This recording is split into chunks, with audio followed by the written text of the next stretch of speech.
On a besoin de se sentir en sécurité pour sortir de sa zone de confort. Est-ce que le vrai voyage, c'est pas celui dont on sort transformé? Coucou, je suis chez Yotam avec qui je co-anime une retraite cet été autour du yoga et de la créativité et de l'art d'être au monde. Et j'ai un peu le trac parce que c'est la première fois que je co-anime une retraite. Première fois que j'anime une retraite tout court d'ailleurs.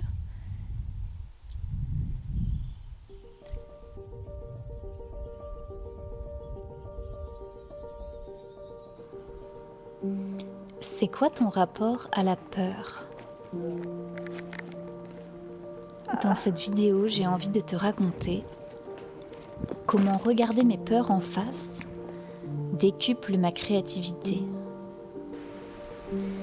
Si c'est la première fois que tu passes par là, bienvenue. Je suis Emilia, artiste animiste, exploratrice de l'imaginaire. Et récemment, j'ai pris conscience d'un schéma que je répète inconsciemment depuis des années. À chaque fois que ma créativité s'éteint, se floute, s'évade, j'ai cette sensation angoissante de me scléroser.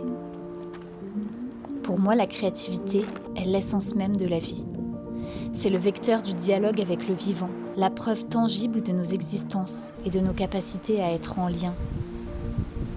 Si ma créativité se ternit, je perds ce lien.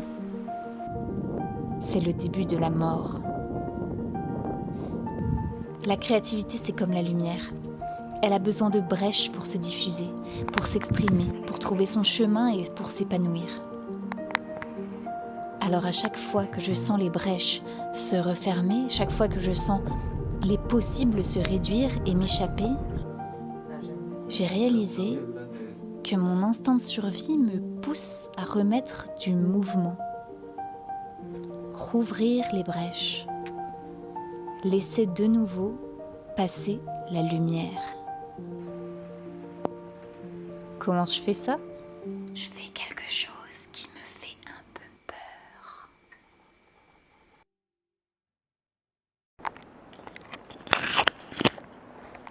Je suis en route dans le sud-ouest pour aller co-animer une retraite.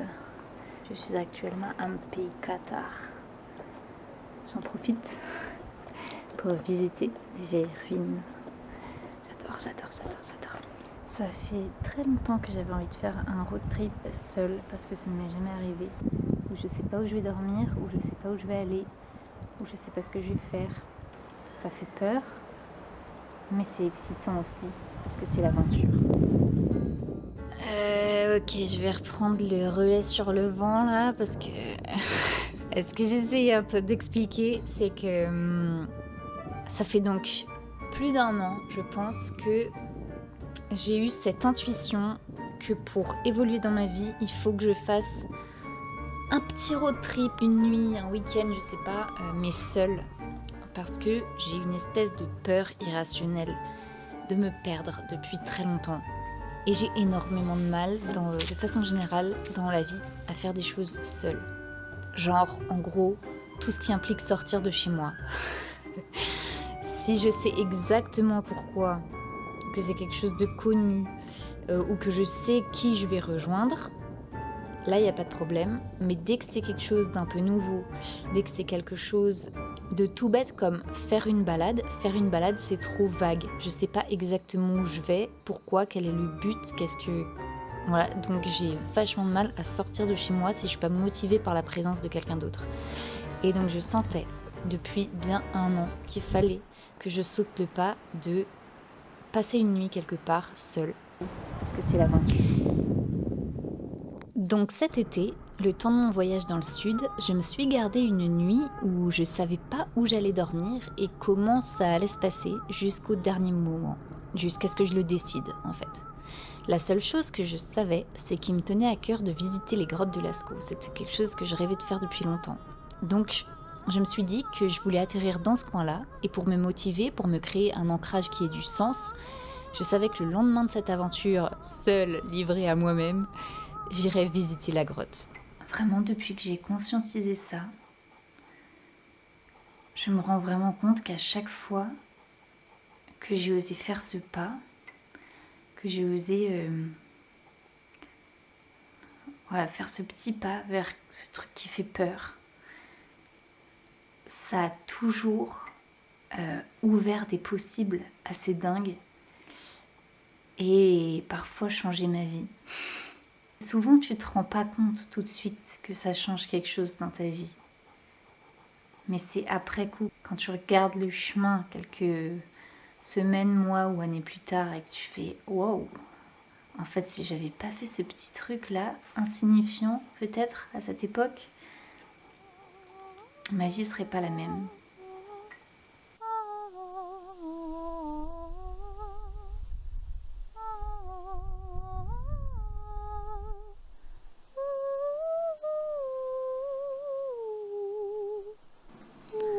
Là, je te donne l'exemple de mon road trip parce que c'est ce qui m'a fait prendre conscience de ce schéma et que c'est ça qui m'appelait depuis un moment.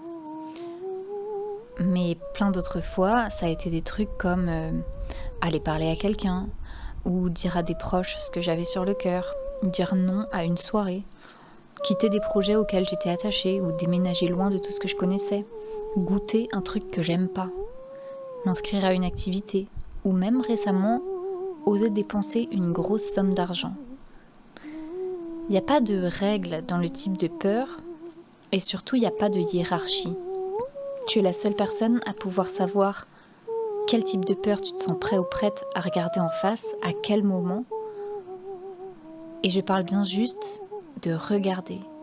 Pas de dégommer, pas de terrasser ou surpasser, non, non, non. Juste être là, avec sa peur, et regarder ce que ça réveille en toi, vraiment. Parfois, ça demande beaucoup plus de courage que d'être dans l'action. Et je trouve important de préciser quelque chose. Ceci n'est absolument pas une vidéo pour inciter à aller pulvériser ses peurs ou je ne sais quoi. Non, non, non. Si t'es hypersensible, il y a de grandes chances que ce soit carrément le genre de discours qui te fige, qui te tétanise, qui te paralyse encore plus. Non, mon invitation, c'est vraiment de rencontrer ta peur, de faire ce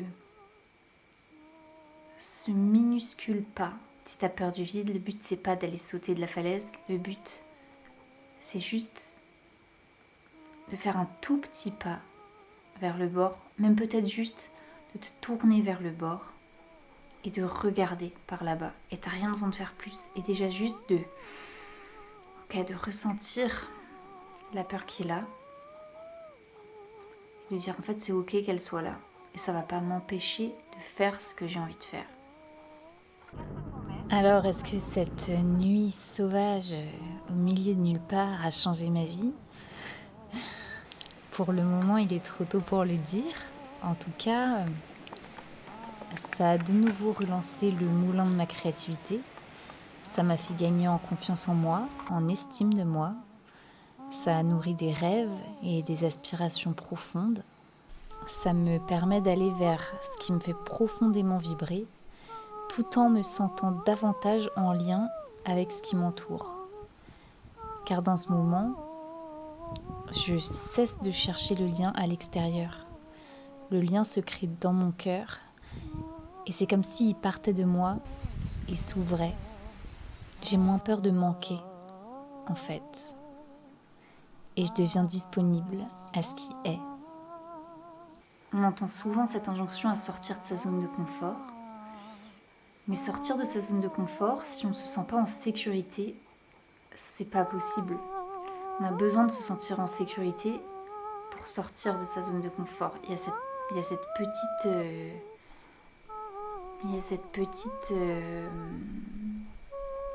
il y a un espace entre, quoi. Et du coup, c'est de trouver c'est quoi l'endroit, quoi le petit endroit où tu fais ok. Là, ça c'est un truc qui me fait peur. Mais vas-y, j'y vais.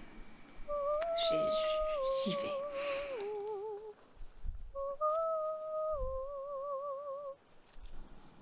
Bon, et toi? Tu me racontes en commentaire? C'est quoi le truc qui te fait peur, que tu meurs d'envie de faire parce que c'est tes tripes qui t'y appellent ou qui te le chuchotent à l'oreille? Et c'est quoi le pas, le tout petit pas que t'es prêt ou prête à faire dans cette direction-là?